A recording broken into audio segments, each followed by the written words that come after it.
We often hear Israel's actions in Gaza described as genocide, and I hope that we can help reinforce that view here with a few simple points about genocide. Now, I personally specialized in Third Reich history for both of my degrees, so I do hope that you'll find my thoughts on this interesting. I have a wide view of genocide, including things like the genocide in Rwanda and the genocide in former Yugoslavia as perspective as well, and also I should mention the genocide of Native Americans. Um, Firstly, genocide is defined under the UN Convention as actions taken with intent to destroy in whole or in part a national, ethnic, racial, or religious group by means of killing, serious bodily or mental harm, destruction through calculated conditions, or controlling their reproductive processes. With this in mind, we should talk about the fact that if this list seems too extensive, do bear in mind that, for example, I'll use an example from the Third Reich. Anne Frank died from typhus, right? These were conditions imposed upon her that caused her death. She is a victim of genocide, despite not being killed by a bullet or the Zyklon B gas that we so associate with the Holocaust itself, right? So it's important to bear in mind that when we are defining genocide, and this isn't necessarily related to this genocide, but when we are defining genocide, we are talking about conditions which bring about unbearable conditions, would bring about physical destruction, conditions which are calculated to bring about the physical destruction in whole or in part, not just the direct physical killing. I think that's important to bear in mind, first of all. Secondly, genocide will always involve denial. Despite Israelis openly calling for the destruction and dehumanization of Gazans at the highest level of the Likud government, Zionists will deny that genocide is occurring. Historian Gregory Stanton listed denial as a key step in the 10 stages of genocide. Thirdly, in fascist states, this genocide is often carried out stochastically, i.e., without direct instruction.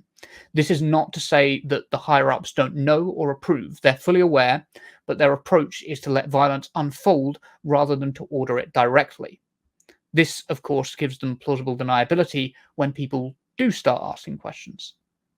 Fourth, as historian Donald Bloxham has argued, genocide is a teleological concept that we project a linear structure back onto historically. It's very difficult to tell if you're living through a genocide in the early stages. In 1994, the Tutsis in Rwanda didn't know that they were being subject to a genocide in the early stages, but we recognize that the genocide began with the dehumanization long before the first physical blow was dealt.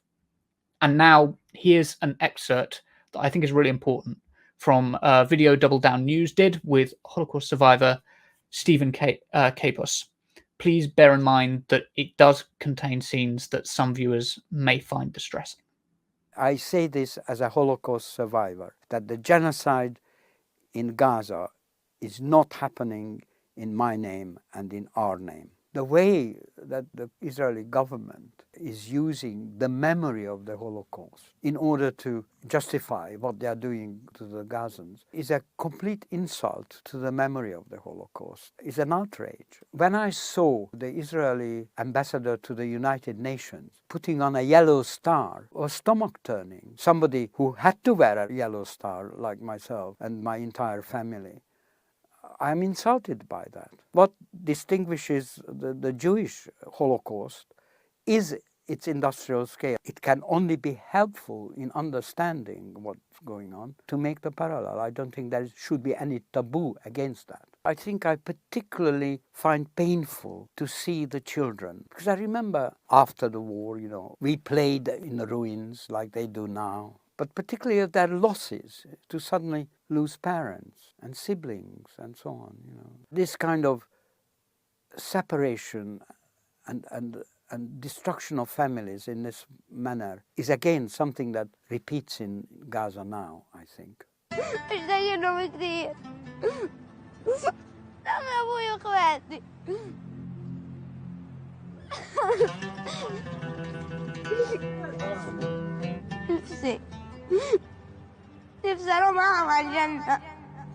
Quite a number of my family from Romania ended up in Israel. So when I visited them, that was my first brush with Zionism. I was completely shocked how, despite their experiences during the Holocaust, they were racist, basically, against the Palestinians, and couldn't understand it. And I can't understand it to this day fully, how that could happen. But they were. There's no denying it. And I found that atmosphere of racism was prevailing generally in Israel. And I turned strongly against that. Later on, I saw the repeated brutality of action against Palestinians, and it became more and more horrifying. And the very cruel attack on Gaza was the ultimate. And the use of the Holocaust background as a cover for all this was just unbearable. I mean, it was criminal, I felt. And this is when I became more active in trying to protest. I think fascism thrives on indifference and the general public being intimidated or looking the other way out of self-preservation and comfort. And it's essential that is not practiced, that a certain degree of risk even taken, and always making a stand against injustice. The time will come when history will judge these events. If you are just indifferent, if you do not take a stand, you acquire a degree of guilt without any doubt. And it's important that when that judgment comes, you are found to be on the right side of history, that you had not been, for sake of comfort and advancement or whatever, you had not been inactive. You have to assert yourself against the evils around you. Knowing how the mass media ignores the most important events, it makes it incredibly important to have forums like Double Down News to bring a much more balanced picture to the public. I wanted to leave that on the end deliberately because I want Double Down News to get their due credit, and they do great work. If you're not already a patron of Double Down News, do go and become a patron. Yes, so I think that was an incredibly powerful video, and making drawing upon Stephen Kapos' own experience. Now, Little, you're coming at this from a slightly different angle. Obviously, Stephen has reasons to care about it because he went through experiences that of genocide and suppression, and also he's got family who moved from Romania to Israel. But you come at it from a slightly different angle. My understanding is that you were born not far from Gaza. Is that why you kind of you've got such a care for the region? Or is it simply down to your humanity? I guess it's always going to be a bit of both, but what's the sort of balance there? So it isn't actually to do with being born in Cyprus that drew me to the Palestinian cause. I was quite a weird child. I used to enjoy watching the news before going to school. And early in 2003, 2004, I was around about 15 years old at the time, watching the news with my breakfast, as I usually did, and the story of what was happening in Palestine came up on the news. And I started asking questions, and no one would give me answers. It was very vague, very ambiguous, which of course made me more curious. And so I started diving into the history at 15 years old, learning about the plight of the Palestinians since 1948.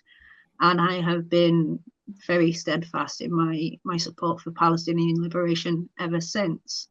During the years that have followed, since first learning about what was happening in Palestine, I have been fortunate to make many friends from Palestine, both in the West Bank and Gaza. Sadly, over the 20 years that I have been advocating, I have lost many of them. And my last remaining friend from Palestine was sadly murdered last month. I got the notification that my last remaining Palestinian friend, who resides in Palestine, is no longer with us. Oh, I'm so sorry to hear that. It's become quite a personal matter for myself as well, in that I have lost many good, decent friends over the years that I have been trying to assist in liberating Palestine. God, yeah. So you, yeah, it's a very, it is still a very personal thing for you, but it's nothing to do with you having been born near the near so close. Um, yeah, that's understandable, of course. And I did want to ask, in terms of like the early literature that you read, is there anything that you kind of that stood out to you was sort of like groundbreaking in terms of shifting your perspective, even as a young person, on the conflict, not really a conflict, an asymmetric war, a genocide? Like, is there anything that sort of reshaped your perspective on that? It was primarily the asymmetry that I was seeing at the time, and the lack of answers from those that I sought knowledge from, the avoidance of talking about the topic, in my mind, was a bit of a red flag. That tied with my history of childhood trauma. I connect quite strongly to other survivors and the stories of other survivors. And so I saw and I could feel the pain and anguish of those who were missing and losing their loved ones. And that's what spoke out to me above anything else, is the survival, is the kind of unitedness that you see within the trauma survivor community across the world. We support one another, and that includes those in Palestine too. So, Yeah, I can see that. I hadn't even thought about it from that angle in terms of your advocacy, but that makes so much sense. Um, Now let's talk about this past 365 days. How would you like conceptualize this as a sort of like stage of genocide? Would you agree it's a genocide? First of all, I'm sure you would.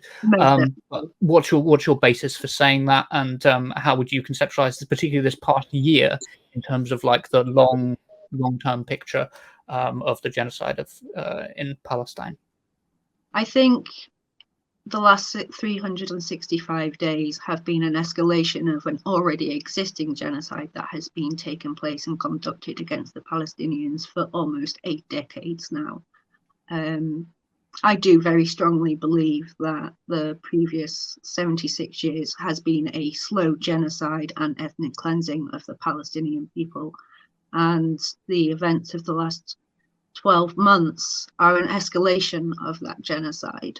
I'm of the mind that it very much, to me at least, feels like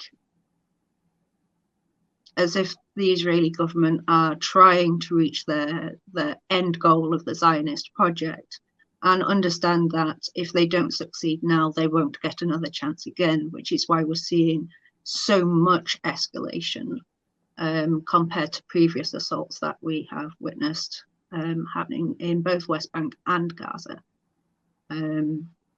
I don't think this is a new genocide in any shape or form, but rather an extension and escalation of an already existing genocide that has been taking place. But it is only within the last 365 days that this is started to become recognised in the public realms. Such thoughts were often seen as being on the fringes of conversations around this topic, and they're now becoming more mainstream and understood as a mainstream concept of what we've been witnessing. Yes, yes, and of course, I think this is even more true as it expands, not only in terms of the scale of the killing and the genocide on the ground, but its expansion into into other parts of the Middle East as well, Lebanon, Yemen, and Iran even, and Syria. Yeah, Syria is a very good point. Yes, and I'm curious to know what the results will be, because of course there's several knock-on effects if you just allow this to take place. Either they're going to learn from police tactics, and they're going to learn, and these are going to become the tactics of our police, and they're going to be used to suppress us in the coming years as we deal with the climate crisis, right? We know that we're going to have to protest. We know we're going to have to use like civil disobedience in the future to deal with climate change. That's almost certainly going to be a tactic which is going to have to be used. But even just basic protest, the way that we're going to have to deal with it is by the way that we're going to have to deal with unpopular governments as well. We think about Keir Starmer's government; it's not very popular. The freedom and the right to protest right now is really important. It's something I spoke to Lewis about last night on the debrief. But there's another angle to it, and that's that if you allow despots to rise and you allow them to take more and more territory, there's a chance that you end up on the wrong side of them. There's a chance that Israel, which by the way should never have been given nuclear weapons, like it shouldn't have been allowed nuclear weapons. But it completely ignored the non-proliferation treaty and sought them anyway, and was never punished in any way for acquiring nuclear weapons in a way that almost no other state would have been allowed to. And I think we have to be quite serious about like what Israel might look like in the future as a potential enemy. I mean, I know many of us already consider it an enemy, but one we might have to combat militarily in the future if we don't kind of clamp down now. Do you sort of understand what I'm getting at? I may just be babbling incoherently, but I think it's a real possibility that we could be dealing with a belligerent Israel in the future, which takes literally no regard for anything that anyone has to say and is willing to enforce its will by military might. I'm saying these words and I'm like, arguably we're kind of already there, but military might directed against the West, I think, would be a new step. But it's a pattern with despots, right? They often turn against those who help them rise. And we've seen that recently with Israel government's response to Macron, who has withdrew arms sales to Israel. There was an attack on a multinational French petrol station in Beirut just the other day, hours after the argument between France and Netanyahu over these withdrawal of weapons. And so I do think you're right there. We do have that as a serious concern to look to, because if they can do this to their neighbors, they can do this to anybody, is very much the language and the thoughts that I'm seeing from other people. And yeah, in some regards, we are already at that point where Israel has had no accountability. They've had complete impunity and been allowed to do as they will, whenever they will, with the support and the aid of other larger nations such as America and the UK. And this is an avenue that we should be looking at and being concerned about, is what happens when we escalate even further to that point in time where Israel does turn on its allies, because it's not receiving what it wants from its allies anymore. It reminds me very much of the spoilt child in the middle of Tesco's alley who wants the sweets and is kicking and screaming until mummy lets them have them. And if mummy says no, mummy gets a kick. It's very much along those sort of behaviors that we're seeing. But I think another avenue that we should be also keeping an eye on is the potential of quite the opposite happening, in that Israel is essentially going to hit self-destruct in the actions that they are currently taking and have taken in the last previous decades, in the last 365 days especially. They've become so isolated on the world stage and internationally that they are losing allies, they are losing support. Looking at the polling data we see in multiple countries across the West, they've lost the public, they've lost the people of the world rather than the governments. And that in itself could be an indicator that this is actually going towards the end of the state of Israel, because of their own actions creating that end. So I think there's two extremes that this could result in: either the establishment of a greater Israel across multiple Arab nations, which is the goal of the Zionist project, supported by those of us, our governments in the West, or it could lead to Israel's downfall, a creation of their own making. At the moment, it is far too difficult to make any sort of predictions, but there's a varied potential for any manner of circumstances between those two extreme points of the major creation of Israel, where it starts expansionist through the Middle East and potentially turning on their allies in Europe and in the West, or their own self-destruction. We will just have to see where the road goes.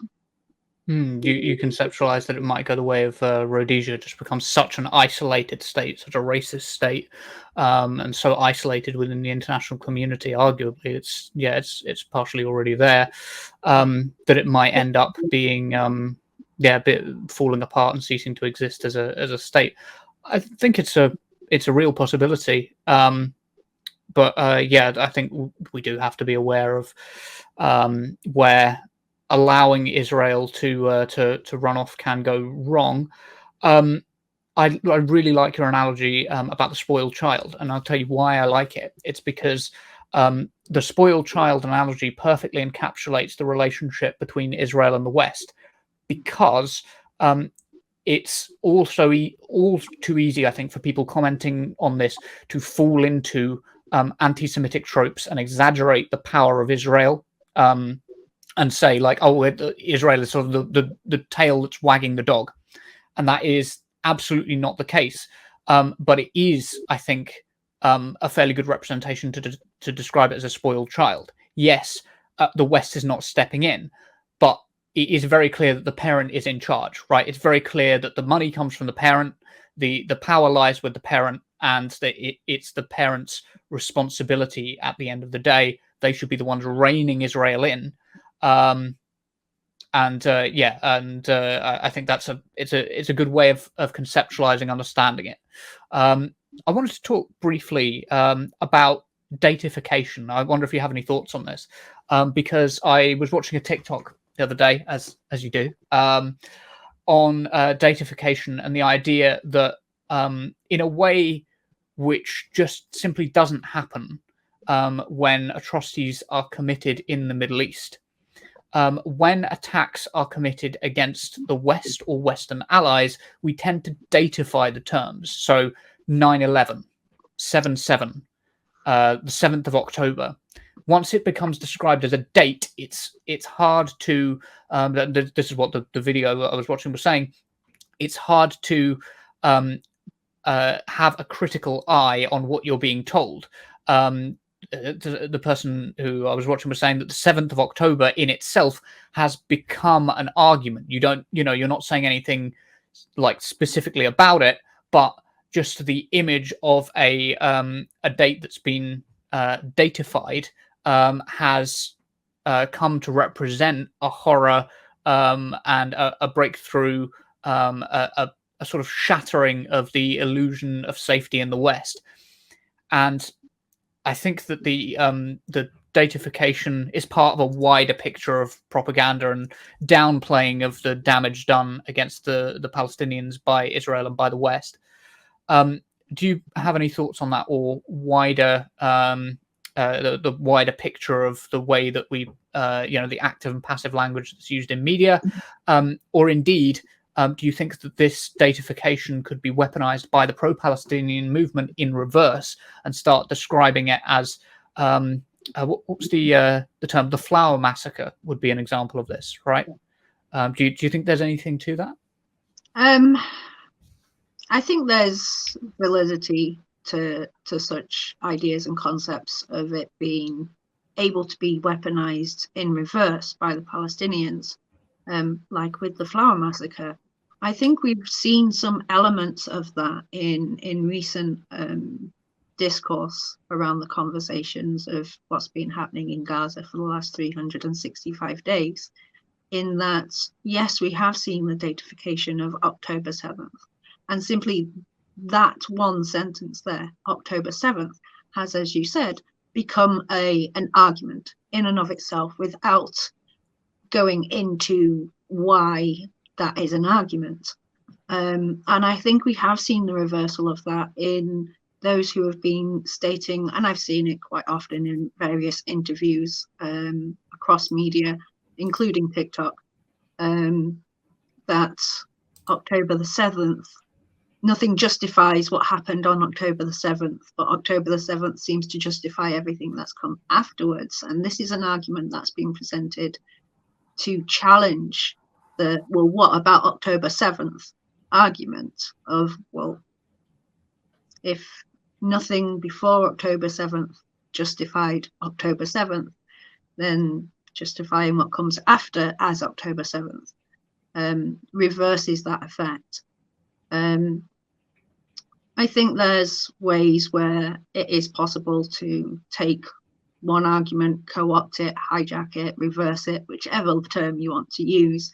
And we've seen this actually with previous phrases as well, like the phrase "from the river to the sea" was originally a line within the Likud party's own constitution. That's where it originates, is from the Likud party itself. And it was co-opted by the Palestinian movement, and Palestine will be free added to the end of it, which again is another one of these reversals of this using of dates and certain phrases to present an entire argument. So there is some validity to it, of course.